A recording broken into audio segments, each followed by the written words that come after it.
দেখো বন্ধুরা, আজকে আমি বানাবো আলুর পকোড়া। আলুটাকে আমি এটা দিয়ে ঘষে নিয়েছি। এই যে আলুগুলো, এর মধ্যে দিয়ে দেবো পেঁয়াজ, কাঁচা লঙ্কা,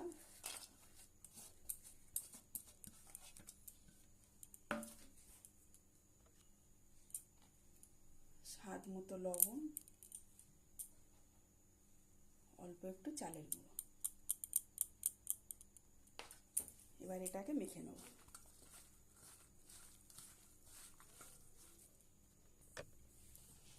আমার এটা একটু শুকনো মতো হয়ে গেছে, এর মধ্যে দিয়ে দেবো অল্প একটু জল।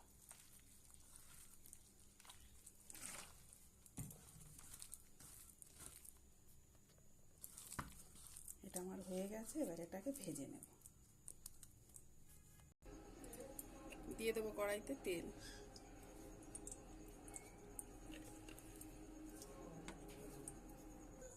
এবার এগুলোকে দিয়ে দেবো ছোট ছোট করে।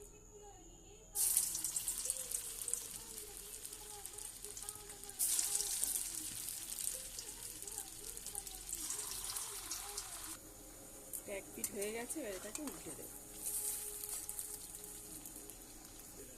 দেখো বন্ধুরা, এটা হয়ে গেছে, এবার এটাকে তুলে নেব।